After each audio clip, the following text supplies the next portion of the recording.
हिमाचल की देव संसद ने नकारा पीएम मोदी का ड्रीम प्रोजेक्ट, साथ ही दी है बड़ी चेतावनी। नहीं सुधरा इंसान तो कांप जाएगी देवभूमि की आत्मा। भगवान रघुनाथ के पैर पकड़ने को होंगे मजबूर। मंत्री विक्रमादित्य सिंह ने भी किया देव संसद के निर्णय का समर्थन। तो क्या वापस लौट जाएगा केंद्र का ये बड़ा प्रोजेक्ट? आज से 1 महीने पहले तक हमारे हिमाचल पर जो कुछ बीता वो सिर्फ बारिश या पहाड़ों का टूटना नहीं था, वो देवभूमि की चेतावनी थी। जिस धरती पर हर कदम पर देवी देवता वास करते हैं, वहां इंसान ने जब अपनी हदें पार करनी शुरू की तो देवताओं ने भी कह दिया कि अभी तो हमने एक लोटा ही फेंका है, अगर अब भी नहीं सुधरे तो ब्यास भगवान रघुनाथ के चरणों तक आएगी। हिमाचल में जब बादल फटते हैं तो सिर्फ आसमान नहीं रोता, देवभूमि की आत्मा भी कांप उठती है। और शायद इसी बेचैनी को महसूस करते हुए अब खुद देवी देवता आगे आए हैं। हिमाचल प्रदेश के कुल्लू जिले में इस बार की देव संसद यानी बड़ी जगती से जो आदेश निकला है, उसने पूरी देवभूमि को अंदर तक हिला दिया है। नगर कासल के प्राचीन पट मंदिर में जब करीब 240 देवी देवता एक साथ पधारे तो घाटी की हवा में जैसे कोई दिव्य हलचल उठी हो। मंदिर के आंगन में घंटियों की गूंज और गुरुओं के समाधि से निकले आदेश सब मिलकर मानो आसमान से उतरते हुए संदेश बन गए। देवताओं के गुरु ने इस बार जो कहा वो सिर्फ एक धार्मिक मत नहीं था, वो देवभूमि की आत्मा की आवाज थी, जो चेतावनी बनकर आई है इंसान के लालच और अहंकार को आईना दिखाने के लिए। देव संसद में पहला और सबसे बड़ा आदेश था कि बिजली महादेव के लिए बनने वाला रोपवे देव मर्यादा के खिलाफ है। देवताओं ने कहा कि जहां सदियों से देव ऊर्जा निवास करती है, वहां आधुनिक निर्माण, व्यावसायिक गतिविधियां और अंधाधुंध पर्यटन नहीं होना चाहिए, क्योंकि ये सिर्फ पर्यावरण को नहीं बल्कि देव चेतना को भी आहत करता है। जिसका मतलब साफ है कि देव संसद ने सीधे तौर पर प्रधानमंत्री नरेंद्र मोदी के ड्रीम प्रोजेक्ट को नकारा है। देवगुरु ने साफ शब्दों में कहा कि देवस्थल कोई पर्यटन स्थल नहीं है, ये वो स्थान है जहां मानव सिर झुकाने आता है, ना कि सेल्फी लेने। और बाबा भोलेनाथ रुष्ट हो गए हैं।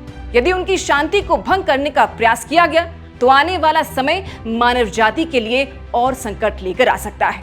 और इस बार देवताओं ने उस क्रोध का संकेत भी दे दिया और कहा कि अभी तो हमने एक लोटा ही फेंका है, अगर इंसान नहीं सुधरा तो ब्यास नदी भगवान रघुनाथ के चरणों तक पहुंचेगी। देव संसद ने यह भी कहा कि अब समय आ गया है कि लोग सामूहिक प्रायश्चित करें। देवताओं ने आदेश दिया कि ढालपुर मैदान में कुष्टू काहिका हो, ताकि देवभूमि में फिर से संतुलन लौट सके। देवादेश में ढालपुर का जिक्र इसलिए भी अहम था क्योंकि ये मैदान कोई साधारण भूमि नहीं है।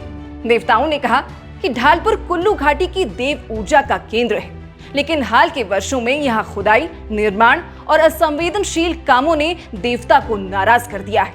और अब जब नाराजगी देव सभाओं से बाहर आ रही है तो इसे नजरअंदाज करना शायद भारी पड़ सकता है। इसी देव संसद में गौमाता को लेकर भी आदेश आया। देवताओं ने कहा कि गौमाता को लावारिस ना छोड़ो, उसे सड़कों पर भटकने के लिए मजबूर मत करो, क्योंकि गौमाता का अपमान भी देवभूमि की अशुद्धि का कारण बनता है। दिलचस्प बात यह है कि ये पहली बार नहीं है जब देवी देवताओं ने इस तरह के आदेश दिए हों। इससे पहले रघुनाथपुर में हुई छोटी जगती में भी देवताओं ने कहा था कि आपदाओं से बचने के लिए भगवान शिव को मनाओ। और जब नगर में स्की विलेज प्रोजेक्ट का मसला उठा था तब भी देव संसद ने विरोध किया था। नतीजा सबके सामने है, 1800 करोड़ का वो प्रोजेक्ट रद्द हो गया था।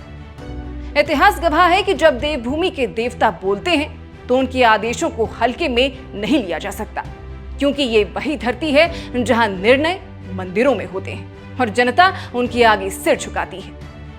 वहीं देव संसद ने सीधे प्रधानमंत्री मोदी के ड्रीम प्रोजेक्ट को नकार कर सियासी गलियारे में भी शोर मचाना शुरू कर दिया है। मंत्री विक्रमादित्य सिंह ने देव संसद का समर्थन करते हुए बिजली महादेव में बन रहे रोपवे को लेकर अपनी मनाही दर्ज की है। बाकी आने वाले समय में बिजली महादेव में लगने वाले रोपवे को लेकर क्या होता है, ये तो भविष्य के गर्भ में छिपी बात है। मगर जितना हम अपने देवभूमि और देव समाज को जानते हैं, अब शायद ही ये रोपवे लग पाए। और मुझे लगता है कि इस बार देवता केवल बिजली महादेव के रोपवे का विरोध नहीं कर रहे, वो हमें हमारी पहचान का अर्थ समझा रहे हैं। वो कह रहे हैं कि विकास जरूरी है, लेकिन मर्यादा उससे भी ज्यादा। क्योंकि जहां श्रद्धा का उल्लंघन होता है वहां समृद्धि नहीं टिकती। बाकी आप दर्शक इस विषय पर अपनी राय रखने के लिए स्वतंत्र हैं। अभी के लिए फिलहाल बस इतना ही। नमस्कार।